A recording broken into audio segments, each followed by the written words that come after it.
Hi everybody, I just want to welcome you to this presentation by the MAVE Education Project. Today we're going to talk about functional evidence and how to use it. And this was presented as part of the HGSA Australian Society of Diagnostic Genomics Special Interest Group Day in November 2023. Now, why do we want to talk about functional evidence? It's because it's not consistently applied in clinical variant classification. ShareIn, which is our national Australian variant curation sharing platform, has identified that only 10% of variants incorporate functional evidence. This means it's one of the lesser applied evidence types. Also, variants with a discrepancy in the sharing platform, it's often functional evidence that's applied differently between those curations. So functional evidence represents a source of conflict or at least difficulty within the curation practice. Not only that, but functional evidence is on the rise. It's rapidly being generated. MAVEs, or multiplex assays of variant effect, are being rapidly generated, and we're seeing this through rapidly increasing size in the MAVE database. The Atlas of Variant Effects, a collaborative community, is also seeing a rise in functional evidence.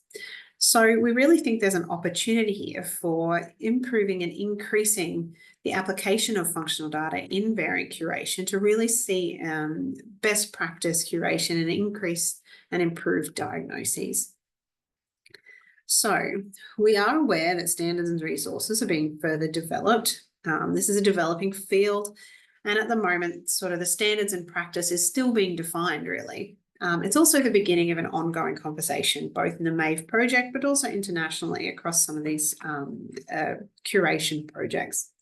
So we're hoping that these workshops can be part of an ongoing conversation and our developing project approach. So the objectives of this workshop are to work through functional evidence curation for an example variant. We want to identify and discuss what might best increase and improve the use of functional data in variant curation. And we're hoping to identify what we might, the MAVE Education Project, might do to support this goal of increasing functional evidence, because we want to provide this as part of our developing MAVE Education Project. So in the workshop, we're going to describe functional assays and how to evaluate them, talk about some of the recommendations. We're going to discuss an example variant and how we assess and apply the functional data or evidence for that variant. We're also going to go through some other considerations and provide you with some of the resources we've found so far in developing the project. So first of all, we just want to take a moment to think about what is a functional assay. What's your definition of a functional assay, and what do you think can be applied as functional evidence in variant curation? So the definitions we've identified in some of the publications, we just want to raise here for discussion, really, because we think this is something that our field needs to work towards as consensus. So a functional assay was defined by Kanavi in 2019 as systematic experiments, either in vitro or in vivo, that can be used to elucidate the function of a protein in a cellular pathway or biological process. Also, they suggested incorporated assays of patient material that infer variant-specific effect on function. We want to raise that in respect of variant curation, the difference between functional data and functional evidence. So functional data refers to experimentally derived data that indicates if a specific genetic variant is impacting biological function. That's in contrast to functional evidence, which is experimental functional data that is being used as evidence in variant curation to support variant classification. So essentially functional data that's been evaluated and identified as appropriate for application in curation and classification. So there's many types of functional data, everything from low throughput single variant assays to very high throughput saturation scanning through functional assays. So all of these are valid functional assay types, but how do you evaluate that assay, determine if it's appropriate, and at what strength you can apply that assay as an evidence in a variant curation?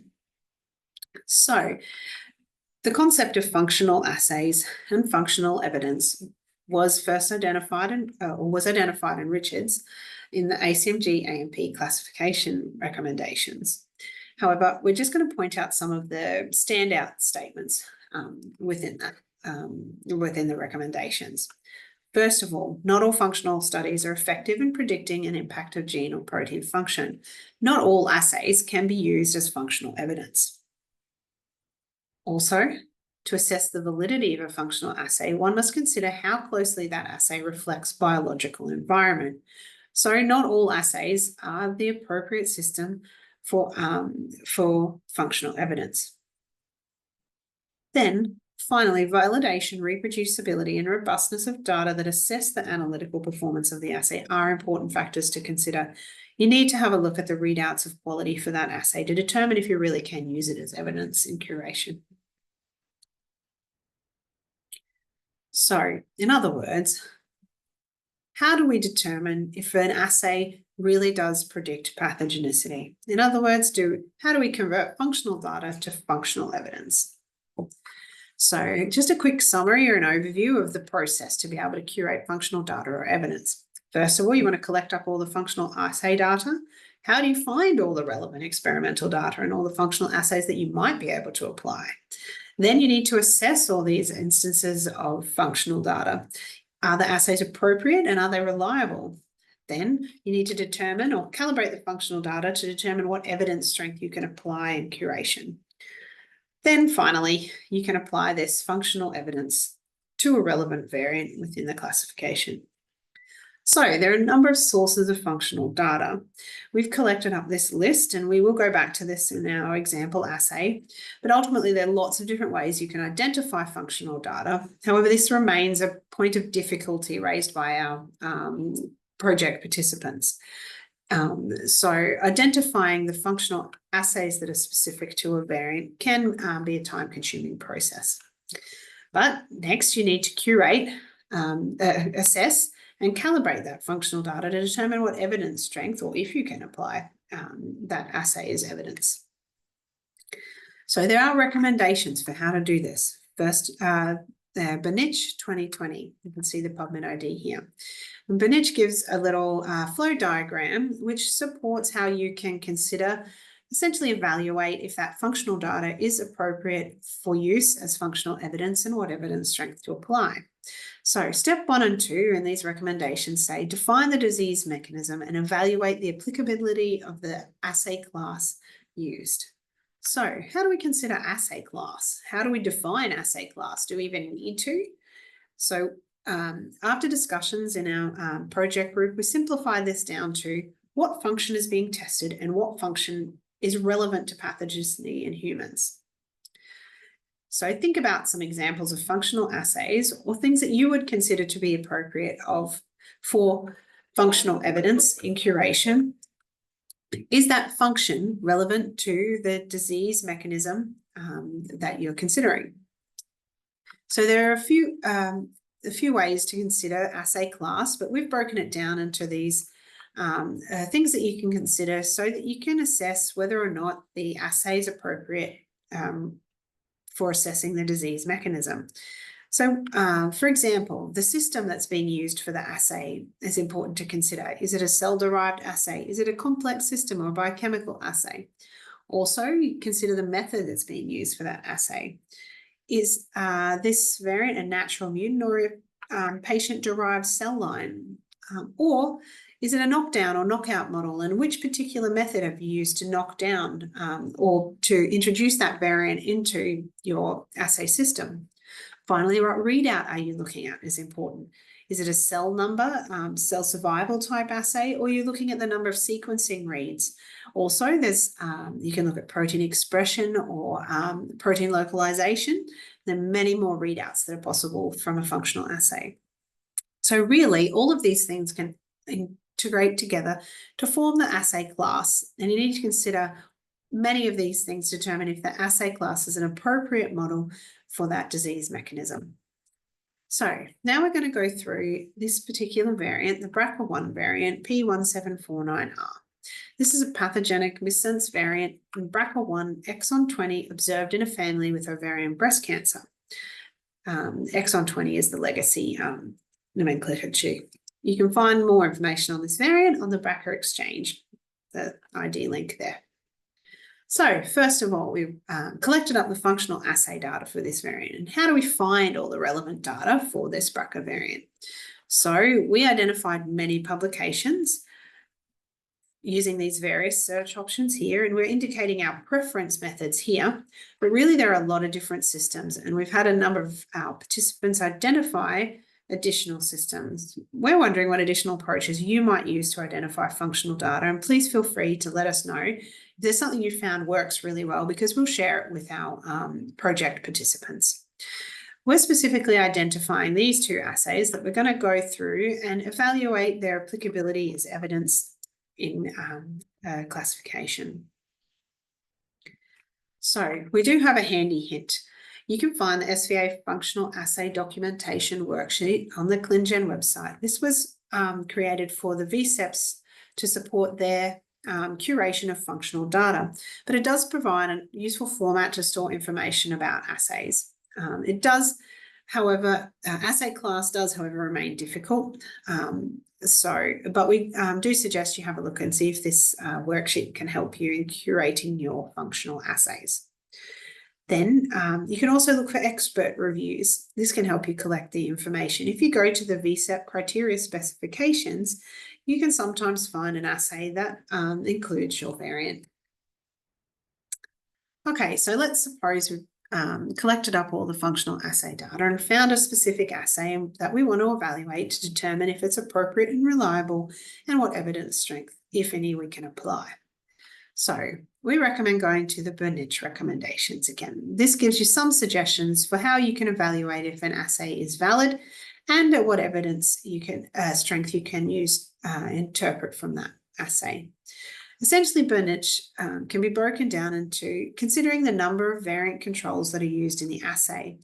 So in this case, controls is referring to a reference set size. So if you only have a few reference variants, then you would want to consider limiting your evidence to supporting evidence.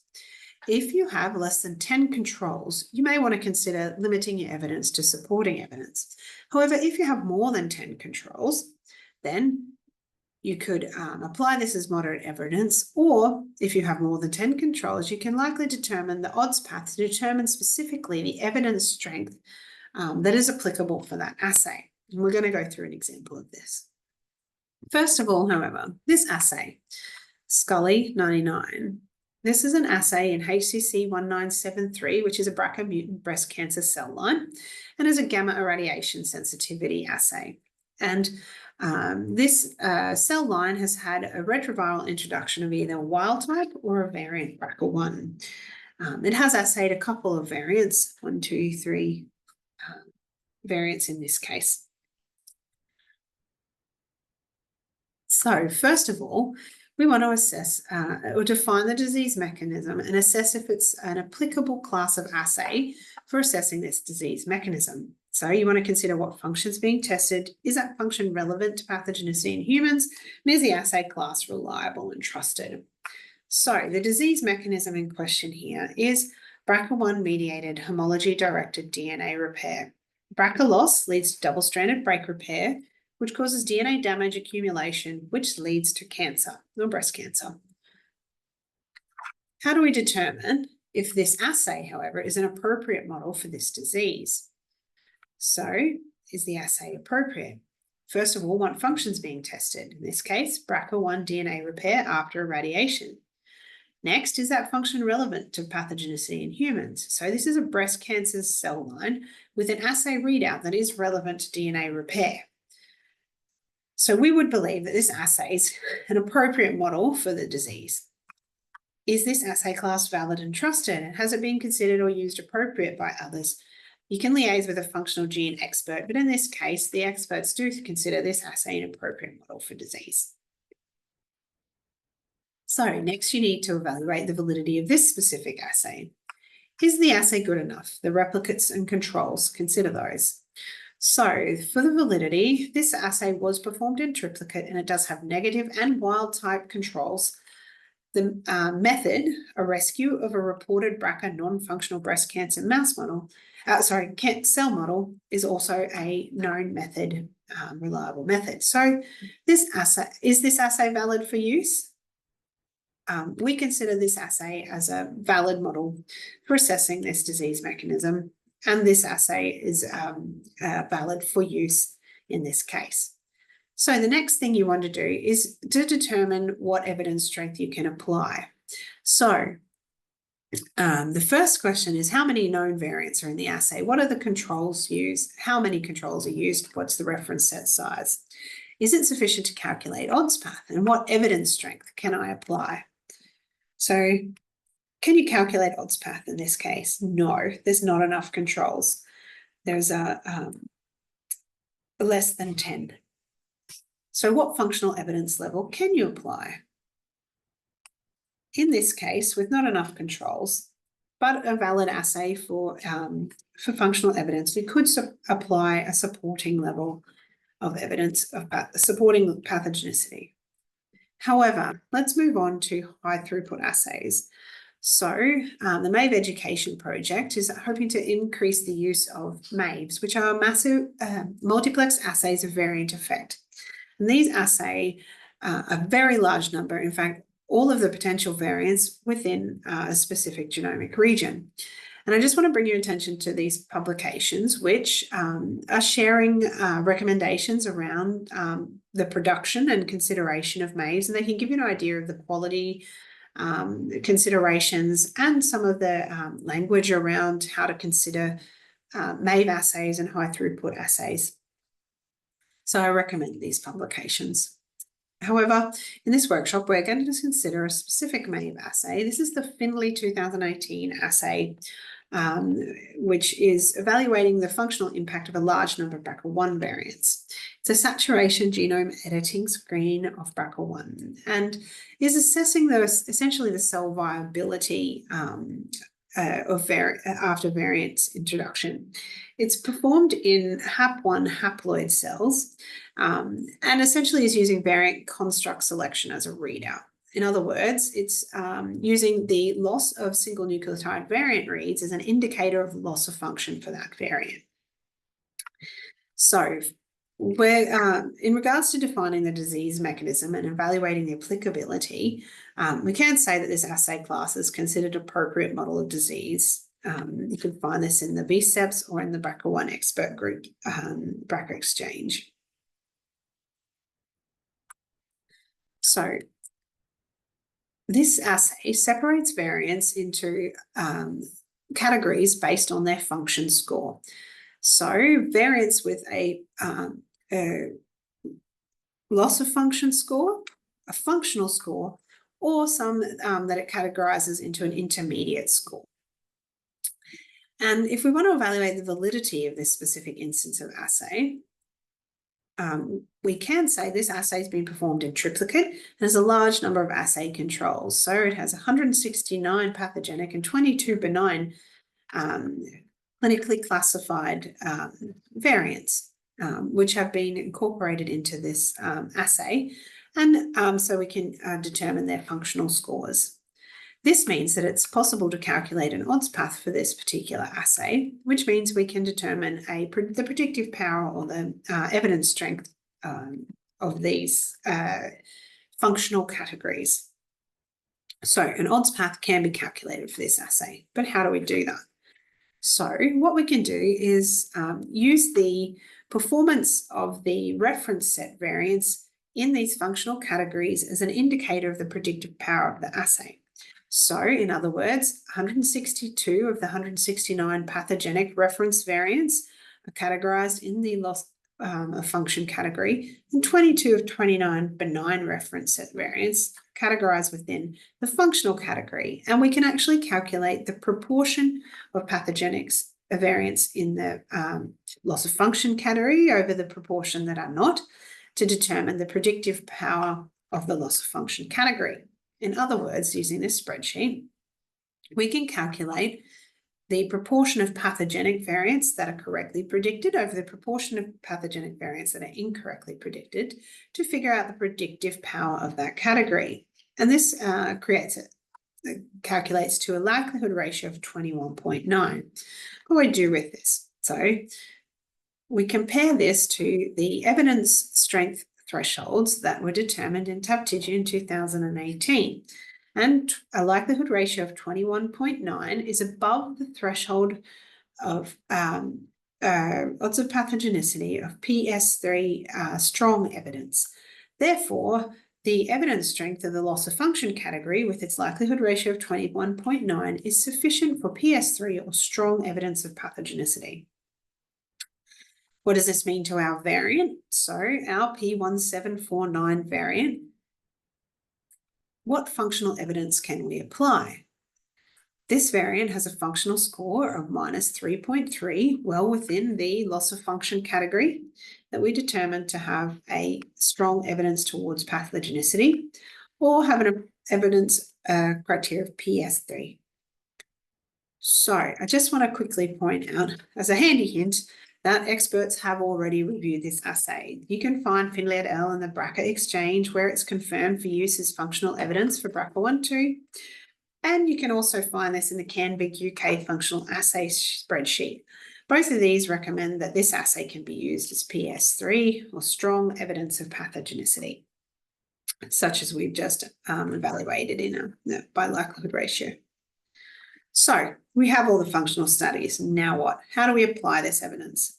So we've actually found two assays here, both of which are applicable as functional evidence. The first is supporting, and Finlay is strong evidence of pathogenicity. So overall, we recommend that this variant has PS3 or strong evidence of pathogenicity applied for the functional evidence criterion. So this raises the important consideration of what to do when you have information from multiple assays. At this point, there's not clear advice, or at least there is only minimal advice. So watch this space because the research is developing in this area, and we're looking forward to some of the outcomes from the projects in this space. Some possibilities, however, come if evidence is in the same direction. You may want to consider carefully. Maybe don't sum evidence from assays of the same class and just consider it as the highest wins. You don't want to overweight evidence of assays that are essentially replicating each other's evidence. Also, you may want to cap evidence in the same direction from multiple assays to max strong, just so that you're not overweighting the functional evidence criteria as well. Then there's another consideration if evidence is conflicting between assays. There can be multiple reasons why this might be. It may be experiment error, but it may not. Review the assay class, design, variant mechanism of impact, because splicogenic variants could, for example, show impact in an assay that's measuring mRNA function and protein, but won't be picked up in an assay that's measuring protein function only. Some assays, for example, don't pick up all the protein-related impacts and will only show functional impact for a variant in a binding assay and not in a subcellular location assay, for example. Some cases, you may want to consider just not using functional data in this case. In other cases, maybe you can sum the negative and positive points. There's also the option of combining the assay results and recalibrating them so that you can have a kind of summary of what evidence strength might be with all assays combined. However, just want to reiterate, watch this space because there's research happening on what might be the impacts of taking these various options when you're considering the information from multiple assays. So we just want to share with you some of the things that are coming out of our project as we develop and some of the things that we're becoming aware of as this project develops. So MAVE has been working hard to deliver a variant clinical application page so that you can identify which of your variants have functional data available, and also to provide you some information on how you might consider evaluating and applying the functional evidence. There's also a developing UCSC track with MAVE and an ensemble VEP annotation that you can access. The Atlas of Variant Effects is an international collaborative project too that's working on developing new guidelines, supporting collaboration amongst MAVE researchers, and also that's just generally building practice on the use of functional data and the development of functional assays. Also, we'd like you to let us know if you think there are barriers to functional evidence use, or if you have suggestions for ways that might help you support using functional evidence in your practice. Also, we have these few resources that we can share for learning more about functional assays. We recommend going to the Atlas of Variant Effects through the varianteffect.org page. You can find some more resources there. Also, ClinGen YouTube resources are an excellent source, not just variant curation, but there's also a specific video on functional evidence application you can see there. You're also welcome to contact me as if there's anything we can do through the MAVE Education Project that you think might support your use of functional evidence. Then we can hopefully work to deliver this or support this through the MAVE Education Project. And I just want to thank you because this project is a developing activity through the MAVE Education Project led by Professor Spurtle and Dr. Rubin. And if you have any questions or any suggestions, please do contact me. Thank you very much. I also want to thank the contributions from the MAVE Education Project Working Group on the left there, and all the other groups that have contributed to the building of both these workshops, and also the project as it develops. And thank you very much for listening.